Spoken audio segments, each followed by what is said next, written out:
G'day, and welcome back to Brian's Backyard. This week we're going to go round 2 against the woolly aphids, sort out some gall wasps in the citrus trees, check out this tomato under the cloche, and say how's it going to all these fruit trees.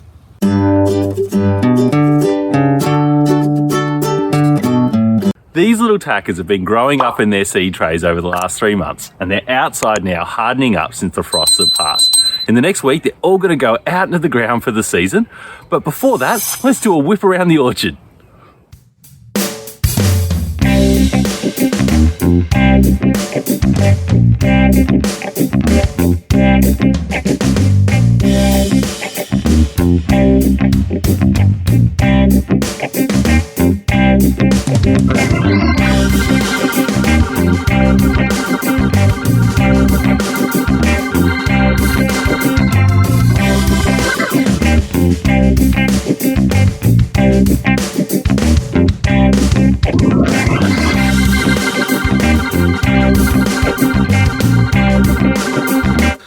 Well, they're all looking fantastic, except for this poor fella. Now, somebody's been having a midnight munch, eating all the upper leaves. I'm going to have to stay up one night and find out who the culprit is. But up next, let's jump back a week or 2 for the spring prune. So we left all the stone fruit alone in winter so that when we pruned them, their sap was moving around, ready to seal off the cuts, make sure they didn't get any funguses, and they were healthy trees. I've whipped through and given them all a big haircut.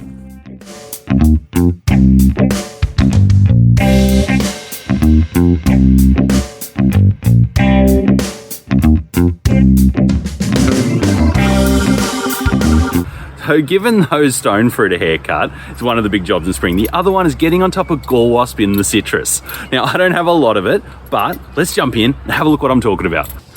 So here you can see we've got this little swollen growth on the tree. Now, the tiny little wasps have gone in there, they've laid their eggs, and they're going to burst out of there and start infecting the rest of the tree.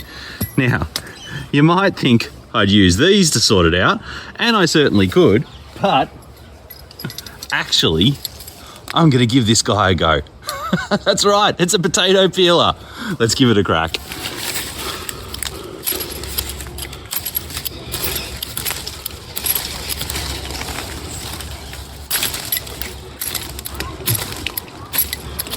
And just like that, we've exposed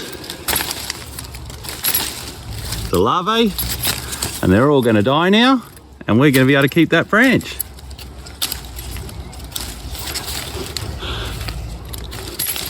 There you go. Now, it's true, I probably didn't need this little one, but he's a good example to show you how to use the potato peeler. Over here is one I really did need to keep, and a couple of years ago I gave him a go with the potato peeler, and you can even see those little holes where the larvae used to be, and the tree is going perfectly fine. It's a good branch and it's doing a good job, and it's produced a lot of fruit. A few years back, I had a lot of trouble with those gall wasps, and these days, there's very few of them in the garden. However, I am struggling a bit with these woolly aphids. So today, we're going to cut some of these branches back, and we're going to hit these little nests with some neem oil. While I'm hunting around looking for woolly aphids, I stumbled across this little guy. And he just reminded me why it's so important to use organic control mechanisms for pests. This is the best control mechanism. This little bloke will eat hundreds of them every day. But we're going to give him a helping hand with our little brush. See you, mate. So I've got a concentrated mix of neem oil and water, but I'm only going to brush that onto the little clusters where I want to keep the branch. Something like this one that has at least 7 clusters on it, it's going to have to go. And I'm going to chop it really carefully. Have a look at that. They are everywhere. Nasty little things too. Here's a group of them here, and I'm just going to brush them off so you can see what they actually are. So it looks like fur, but if you have a look at this, it's actually little guys, and the fur's all on their backs. They all clump together. Now that's the neem oil I've got there. I'm going to go wash my hands in a sec. But bloody little aphids, looking cute, killing my trees. Well, cop that, mate.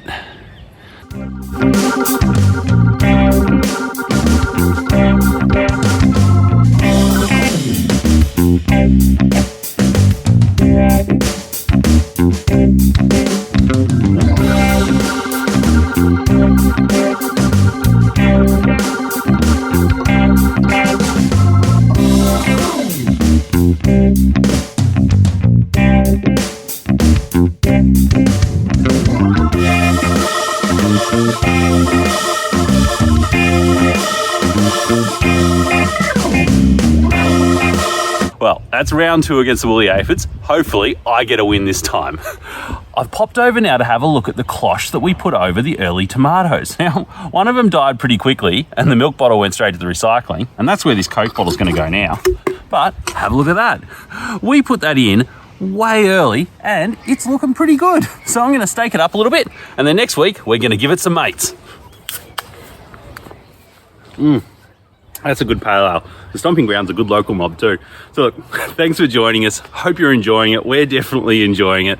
Like and subscribe if you haven't already. Next week, we're going to get all the seedlings into the veggie beds. That's going to be fantastic fun and one of the best parts of the season. So look, between now and then, be good to yourself and be good to your garden. Cheers.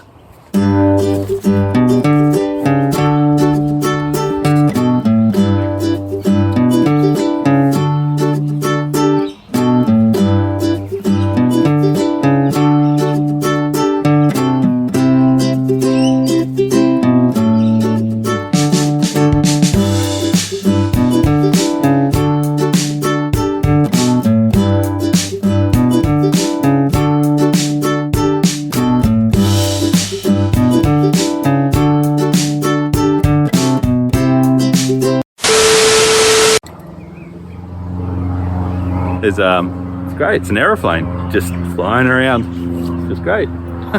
Jesus.